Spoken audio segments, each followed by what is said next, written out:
오늘 주님께서 주신 말씀은 아모스서 8장 11절로 9장 4절까지의 말씀입니다. 아모스서 8장 11절로 9장 4절까지의 말씀입니다. 다 같이 한 목소리로 봉독하시겠습니다. 주 여호와의 말씀이니라. 보라, 날이 이를지라. 내가 기근을 땅에 보내리니 양식이 없어 주림이 아니며 물이 없어 가람이 아니요 여호와의 말씀을 듣지 못한 기갈이라. 사람이 이 바다에서 저 바다까지 북쪽에서 동쪽까지 비틀거리며 여호와의 말씀을 구하려고 돌아다녀도 얻지 못하리니 그날에 아름다운 처녀와 젊은 남자가 다 갈아여 쓰러지리라. 사마리아에 죄된 우상을 두고 맹세하여 이르기를 다나 내 신들이 살아있음을 두고 맹세하노라 하거나 브엘세바가 위하는 것이 살아있음을 두고 맹세하노라 하는 사람은 엎드러지고 다시 일어나지 못하리라. 내가 보니 주께서 제단 곁에 서서 이르시되 기둥머리를 쳐서 문지방이 움직이게 하며 그곳으로 부서져서 무리의 머리에 떨어지게 하라. 내가 그 남은 자를 칼로 죽이리니 그 중에서 한 사람도 도망하지 못하며 그 중에서 한 사람도 피하지 못하리라. 그들이 파고 수월로 들어갈지라도 내 손이 거기에서 붙잡아 낼 것이요 하늘로 올라갈지라도 내가 거기에서 붙잡아 내릴 것이며 갈멜산 꼭대기에 숨을지라도 내가 거기에서 찾아낼 것이요 내 눈을 피하여 바다 밑에 숨을지라도 내가 거기에서 뱀을 명령하여 물게 할 것이요 그 원수 앞에 사로잡혀 갈지라도 내가 거기에서 칼을 명령하여 죽이게 할 것이라. 내가 그들에게 주목하여 화를 내리고 복을 내리지 아니하리라 하시니라. 아멘. 다 같이 묵상 기도를 드리겠습니다.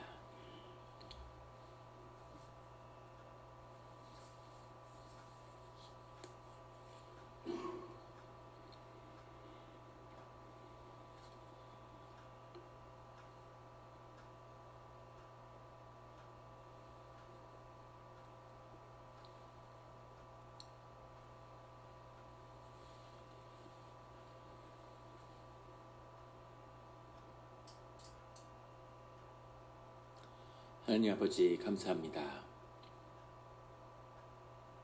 주의 음성을 듣고자 저희가 새벽 제단 앞에 모였습니다. 우리 마음의 기도와 우리 마음의 묵상이 주님께 연락되기를 원합니다. 감사드리며 예수 그리스도의 이름으로 기도드렸습니다. 아멘. 오늘 아모스서 8장 11절의 말씀은 이렇게 시작하고 있습니다. 주 여호와의 말씀이니라. 보라, 날이 이를지라. 내가 기근을 땅에 보내리니 양식이 없어 주림이 아니며 물이 없어 가람이 아니요 여호와의 말씀이 듣지 못한 기갈이라.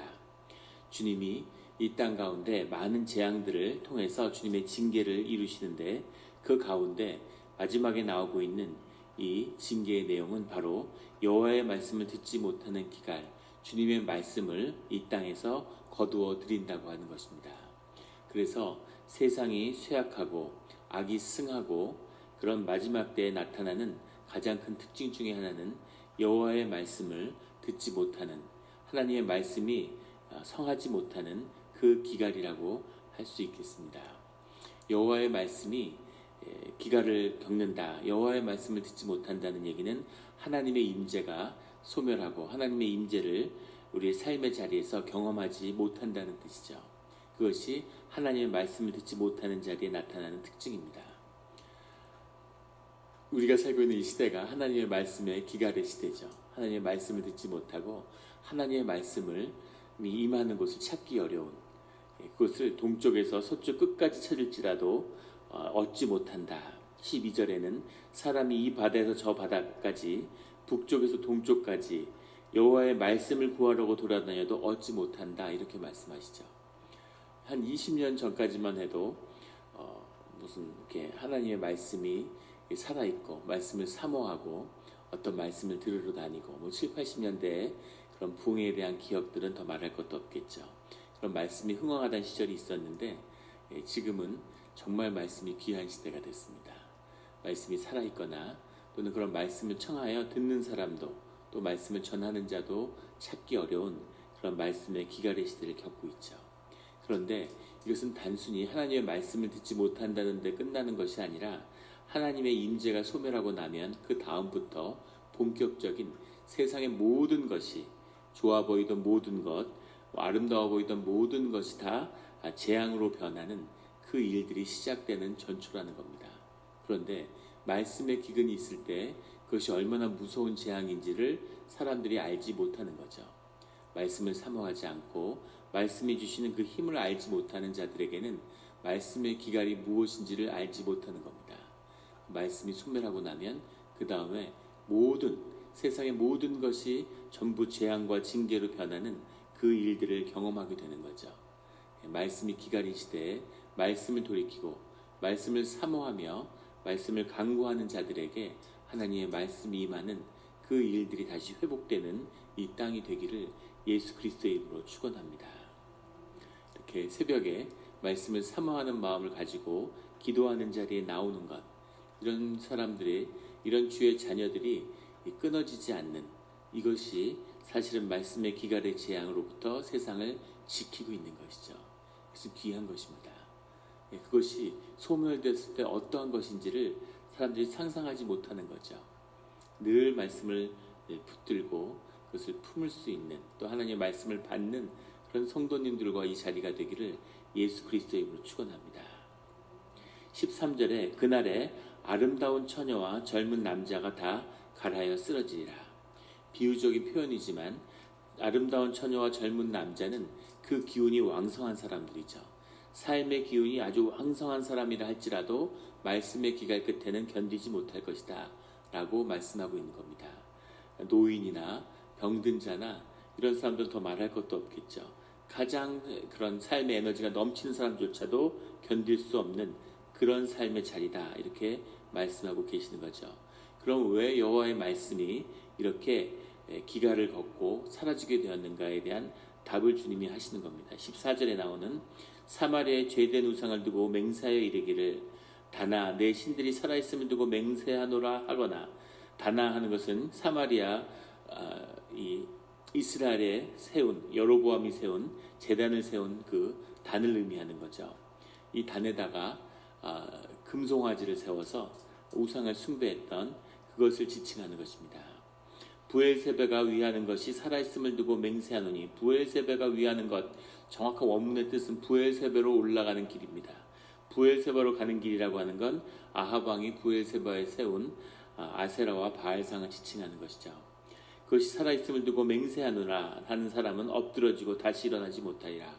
우상을 숭배한 자들은 완전히 끊어지게 될 것이라고 주님이 말씀하시고, 이스라엘과 예루살렘의 제단을 무너뜨린 주님의 가장 깊은 뜻이 이 우상 숭배에 있다는 것을 성경이 증거하고 있죠.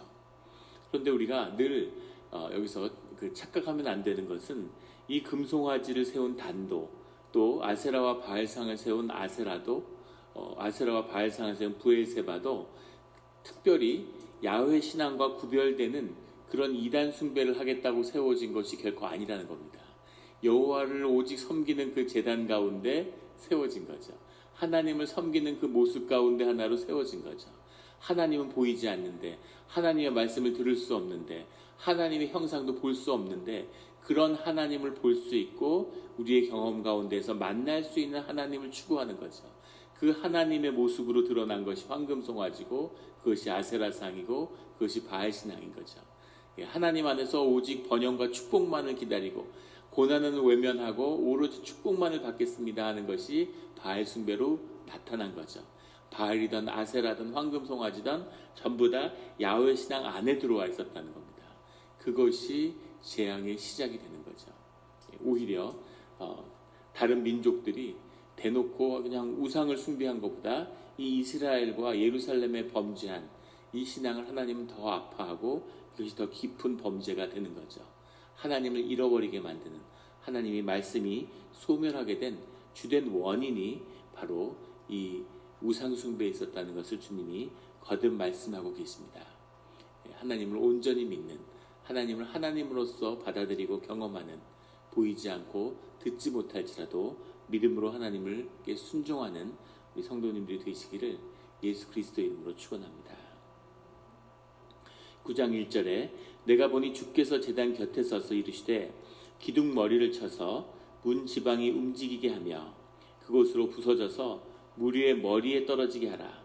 내가 그 남은 자를 칼로 죽이리니 그 중에서 한 사람도 도망가지 못하며 그 중에서 한 사람도 피하지 못하리라. 내가 보니 주께서 제단 곁에 섰는데 이 제단이 무슨 제단이냐는 거죠. 말씀의 흐름으로 보면 앞에 있는 단이나 부엘세바를 지칭할 것 같은데 사실은 이 제단이라고 하는 지칭은 늘 예루살렘의 제단을 지칭하는 것이라는 겁니다. 여기서 놀라운 반전이 일어나는데 하나님께서 이 부엘세바와 단의 문제가 어디 있었느냐. 단이라고 하는 것도 이 단에 세워진 이 여로보암이 세운 금송아지도 예루살렘과 관련이 있는 거죠. 사람들이 전부 예루살렘으로 가니까 예루살렘에 갈 필요 없다. 이스라엘 백성들은 우리는 단에 모여서 따로 예배를 드리자. 정신적으로 통일되어 있던 이스라엘 민족을 두 개로 나누기 위해서 세워진 것인데 이 제단이라고 하는 것은 예루살렘의 제단입니다. 예루살렘의 제단에 서서 이르시되 기둥 머리를 쳐서 문지방을 움직이게 하여 그것으로 부서져서 이 제단을 바치고 있는 그 기둥을 하나님이 무너뜨려서 이 제단에 있는 천장이 다 무너져 내리도록 하겠다는 거죠. 그렇게 해서 그 무리의 머리, 제단이 무너질 때 제단에서 그 제단에 떨어지는 돌벽과 그 무너지는 지붕으로 인해서 깔려서 머리에 그 무리의 머리에 떨어지는 그 무리는 누굴까요? 과연 그 무리는 제사장의 무리겠죠. 제사장의 무리고 또 그 사회의 지도자들의 무리겠죠. 제단 앞에 나와 있고 그 제단 앞에 서 있는 자들에게 떨어지는데 그 중에서 한 사람도 도망가지 못하며 그 중에 한 사람도 피하지 못한다. 절대 이 예루살렘 제단 가운데 제사 지냈던 자들, 그 가운데 이것을 주관했던 자들, 제사장의 무리들은 하나님이 결코 용서하지 않겠다고 하는데 읽다 보면 아니 우상 숭배는 단하고 부엘세바에서 했는데 왜 예루살렘에 있는 제사장들이 재난을 당합니까? 라고 보여질 수도 있겠지만 하나님 말씀하시는 더 깊은 이 이스라엘 민족의 범죄하는 문제의 뿌리는 사실은 예루살렘의 이 제단에 있다는 겁니다. 너희들이 제대로 예배를 드렸으면 너희들이 제대로 하나님 앞에 나왔으면 하나님의 임재가 정말로 예루살렘에 머물 수 있었다면 어떻게 단이나 부엘세바나 이런 민족들이 이렇게 우상 숭배에 빠질 수 있었겠느냐라고 하는 주님의 질책이 있는 거죠. 주님의 놀라운 점은 주님은 늘 오시면 주님의 자녀와 주님의 기도하는 자들에게 이 세상에 대한 책임을 물으신다는 거예요. 세상을 차지하고 다스리라고 하는 것이 하나님 우리를 이 땅에 보내는 명령이신데 우리가 세상에서 종살이를 하고 세상이 악해지는 것 가운데에서 자신의 믿음도 지키지 못했던 정말 열심히 기도하고 주님 제 믿음을 지켰습니다 라는 고백으로 나오는데 주님은 네가 아주 악하구나 이렇게 이야기하는 거죠. 왜 그 기도로서 너의 공동체와 너의 무리와 너의 땅을 지키지 못했느냐라고 주님이 우리를 책망하신다는 겁니다. 교회 가운데 교회에서 말썽을 일으키고 문제를 일으키고 교회를 어렵게 만드는 수많은 사람들이 있었는데 그 사람들에게 교회의 책임을 물으시는 게 아니라 교회가 무너지고 어지러워진 책임을 교회에서 기도하는 자들에게 물으신다는 거죠.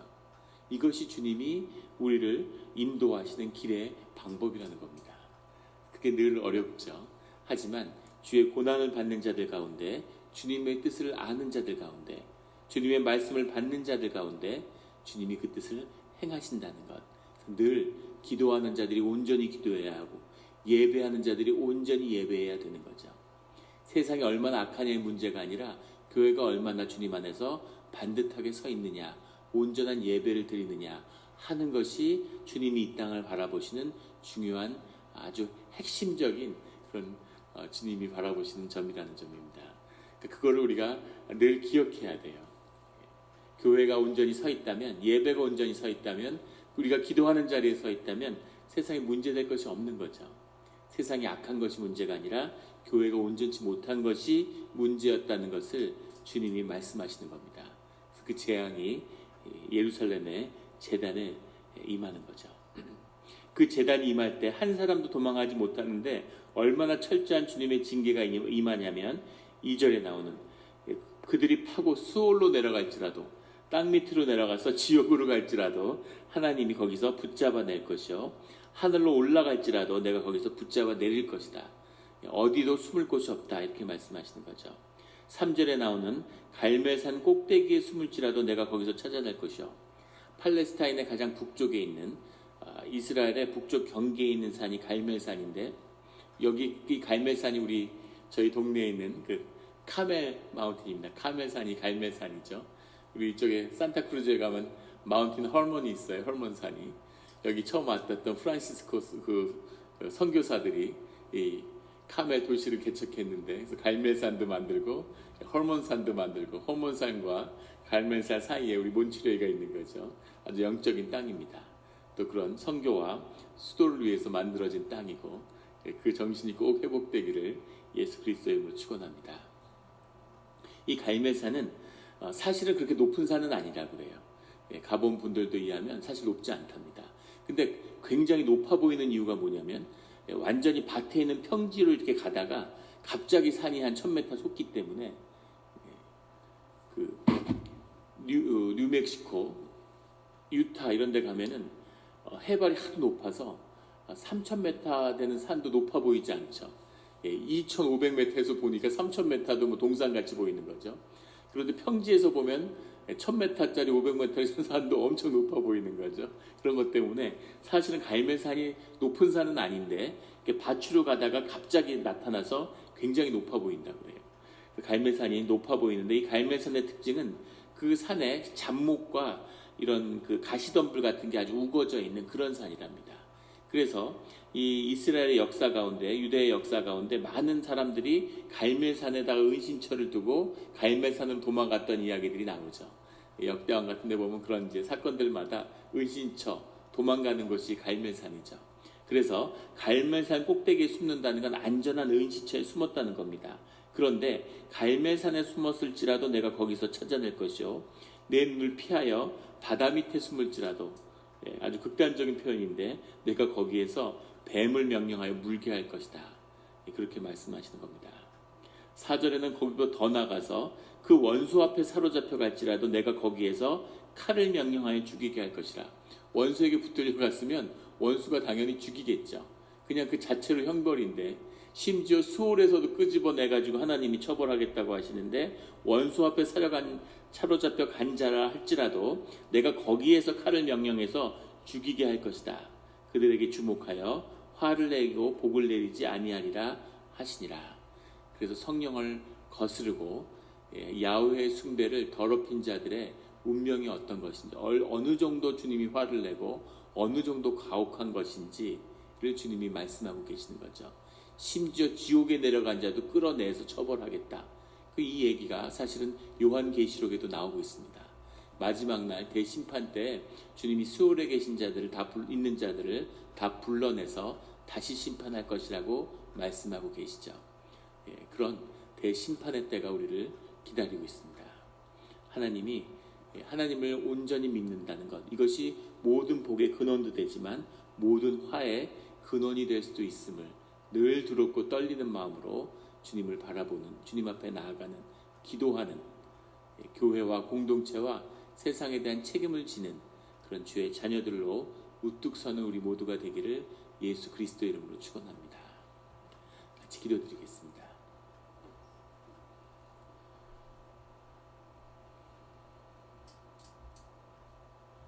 하나님 아버지 감사합니다.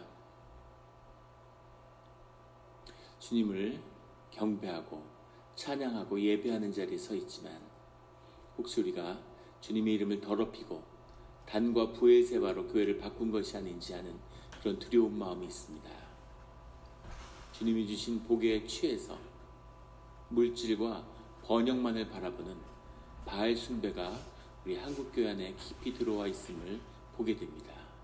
주님, 주여 아버지여, 주님이 제단의 기둥을 무너뜨리기 전에 주님이 그 무너진 기둥에 제사장의 무리에 머리가 깨어지는 그런 일들이 일어나기 전에 주님께 돌이킬 수 있는 그런 주님께 기도하는 자들이 되기를 원합니다.